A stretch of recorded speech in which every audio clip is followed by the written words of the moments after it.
Olá pessoal, bom dia. Eu me chamo Caio Felipe, sou estudante de História na Universidade Federal do Piauí, componho o programa do PIBID e sou aluno da professora Cláudia Fontenelles na disciplina de História do Brasil Contemporâneo. E enquanto aluno da professora Cláudia e aspirante a historiador, eu a considero uma dos pilares essenciais para a gente compreender, sobretudo, o contexto da ditadura civil-militar aqui no estado do Piauí. Considero a professora Cláudia o que a gente poderia chamar de uma intérprete de um Piauí profundo, de um estado profundamente desigual e que carrega dentro de si diversas dinâmicas e diversos complexos a serem explorados. Isso se mostra bastante evidente, sobretudo quando ela vai analisar, a exemplo, o governo do Alberto Silva, com as articulações políticas que ele articulava, que ele administrava aqui no Piauí. E se, por um lado, ela trabalha a dinâmica política, macropolítica das relações entre governadores e facções políticas, por outro, ela também trabalha e aborda muito bem a formação do que hoje a gente pode chamar de um dos maiores complexos aqui de Teresina, que seria o Itararé, o Grande Liceu, o bairro mais populoso que a gente tem aqui na cidade. E ela aborda muito bem o trabalho desses sujeitos, que a gente poderia chamar como ordinários, no sentido de serem sujeitos simples, sujeitos que historicamente são apagados das narrativas históricas e não são contemplados. E a professora Cláudia, muito bem, desmonta essa ideia, trabalhando as suas situações sociais e econômicas, sobretudo no contexto da ditadura militar aqui no Piauí. Professora, o que é o projeto História Acessível a Todos?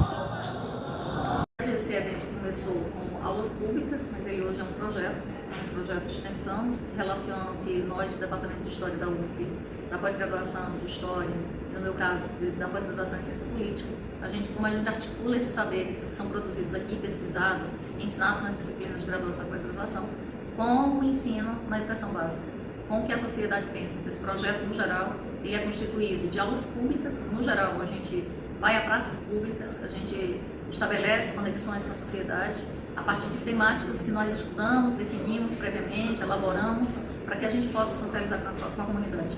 A gente vai também às escolas públicas, oferece esses cursos, mini-cursos, painéis, exposições, mas essa edição em especial nós trouxemos a comunidade para a UFP. Houve o dia voltado para o ensino fundamental, que nós discutimos a literatura, a história brasileira, a partir e por meio da literatura produzida nesse país.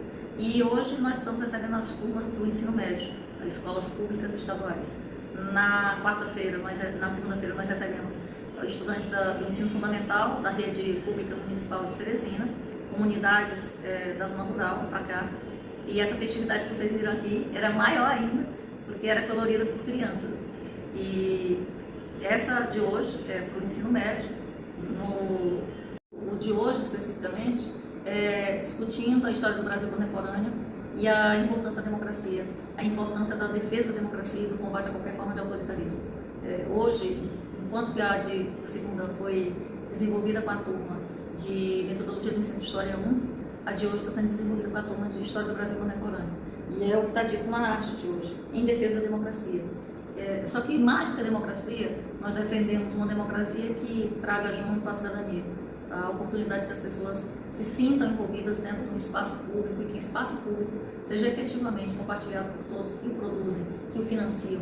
Então, por isso que hoje, na verdade nessa semana, as atividades se voltam para trazer as escolas públicas para a UFP. Professora, quais os frutos que o projeto pretende alcançar?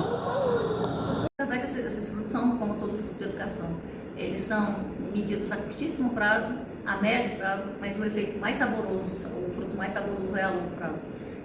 Há anos que eu desenvolvo esse projeto, há anos que eu repercuto e vou aos espaços públicos. Talvez agora ele tenha repercutido porque uma das turmas vinculou isso às redes de comunicação de massa, às redes de comunicação de computadores.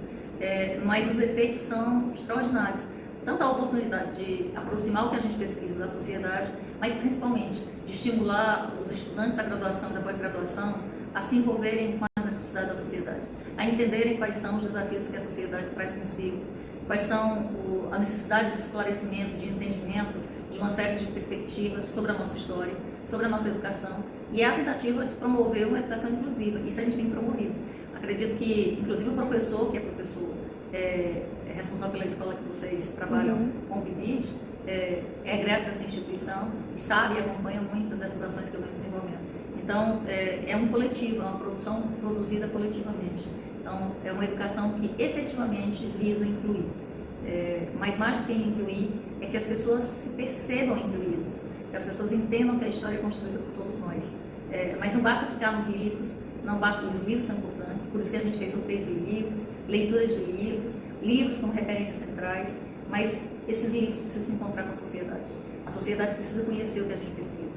A sociedade precisa criar estímulo para gostar de ler e aprender história, e entender qual o contexto de sociedade e os riscos que nós temos do autoritarismo, e os riscos muito próximos que esse país tem corrido, de ameaças à democracia, ameaças constantes à cidadania e à exclusão de parte significativa dessa sociedade. Então, é entender isso, e esse é o projeto, assim, é fazer com que a gente seja entendido não como alguém que vai oferecer uma salvação para a sociedade, mas que a sociedade também, por meio do contato com ela, também nos ensine a ser professores, nos ensine a ter sensibilidade para as necessidades que cada um traz consigo, e nos ensine, antes de tudo, que esse espaço é todo ele promovido por dinheiro da classe trabalhadora, e como tal, tem que voltar para essa classe trabalhadora, é assim que a gente entende. Agradecemos a professora doutora Cláudia Fontinelles e o PIBidiano do curso de História da UFP, Caio Felipe, e até o próximo episódio do Que História é Essa?